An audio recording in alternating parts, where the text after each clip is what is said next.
Right now, there is light, a glow from a screen, a bulb down the hall, a street lamp leaking through the curtains. Here's something strange about that glow. For about 300,000 years, basically the entire human story, it did not exist. When the sun went down, the world didn't gently dim. It went black, a darkness so total you couldn't see your own hands. And into that blackness, every ancestor you've ever had walked every single night of their lives. So here's the real question. What did they do in all that dark? Because it turns out the night wasn't the part of the day they survived until morning. It was the part that made them human. And it had 3 jobs: keep you alive, keep you together, and keep you sane. Let's take them one at a time. Job 1, don't die before sunrise. And the only reason that was even possible is fire. In Wonderwerk Cave in South Africa, archaeologists found ash, burned bone, and hearths dating back roughly 1 million years, controlled fire on purpose, deep inside a cave. And fire did something no claw or muscle ever could. It drew a line in the dark. A campfire makes a ring of light about 30 feet across, and most predators flat out refuse to cross it. Even today, lions back away from an open flame. So an animal that couldn't see in the dark, couldn't smell danger coming, and had babies that screamed all night, finally got to feel safe after sunset.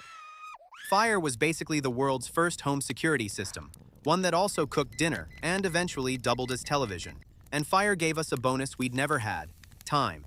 Before fire, sundown meant you froze and waited for morning. After fire, you had 3 or 4 extra waking hours every night. But that ring was small. Step 1 foot outside it, and the night did not belong to you. The cave hyena, bigger than any hyena today, hunting in packs of 20, with a bite that crushed bone, did its killing in the dark exactly when your eyes failed. Leopards and lions the same. They could see, you couldn't. So you sat in a bubble of firelight listening to a world full of things you could hear but never see. It's the original horror movie, except the monster is real and there's no sequel. And that cold dread you still feel in a pitch-black room, the certainty that something's behind you, that's not childish. For 300,000 years, the things in the dark were real. The kids who feared the night are the ones who lived to become your ancestors. Which leaves one problem. If the whole camp sleeps at once, you're defenseless for 8 hours. So how did anyone make it? In 2017, researchers David Samson and Charlie Nunn tracked the sleep of the Hadza of Tanzania across 220 hours. The number of minutes when everyone was asleep at the same time, 18. Total. Someone was almost always awake, not on a schedule, just because people drift off and wake at different times, and the older you are, the earlier you wake. They called it the sentinel hypothesis. Translation: evolution may keep grandparents around partly so somebody is always watching the fire. Your grandmother isn't a light sleeper because she's frail. She's a light sleeper because for 300,000 years, it's the reason anyone saw the sunrise. So the next time grandma is up at 5 a.m. quietly reorganizing the kitchen, that's not old age. That's ancient guard duty she never got to clock out of. Okay, you survived the night.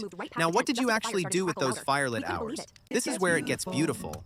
In 2014, anthropologist Wiessner recorded hundreds of hours of real conversation among the Jew hoansi people day and night, and then sorted it.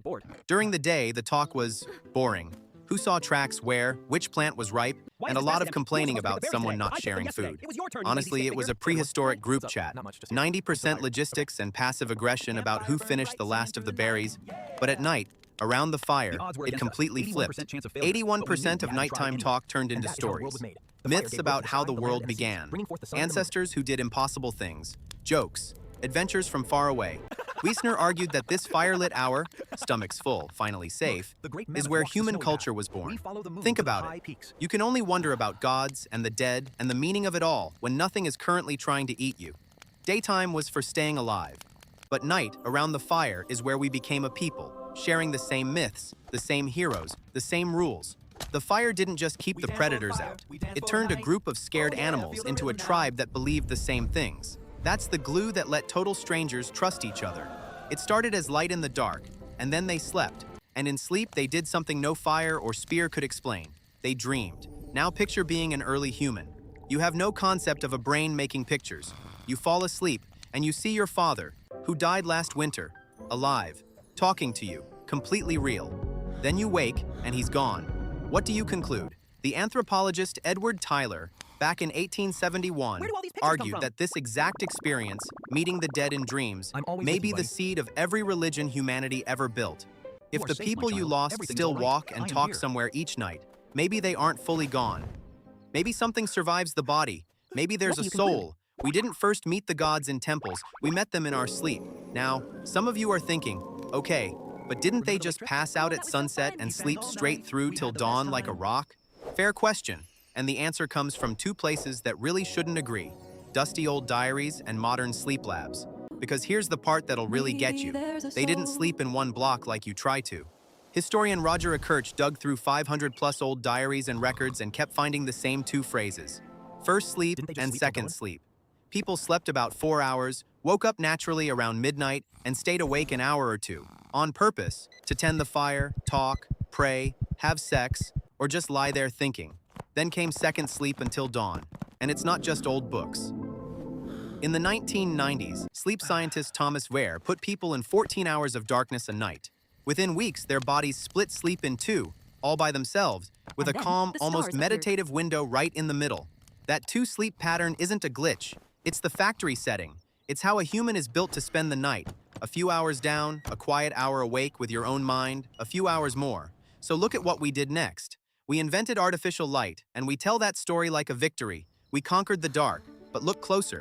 Light hits your eyes, your brain kills the melatonin, and that natural midnight wake-up, the quiet, reflective hour your ancestors had every night for thousands of years, now has a clinical name. We call it insomnia. We treat it as a disorder. We medicate it.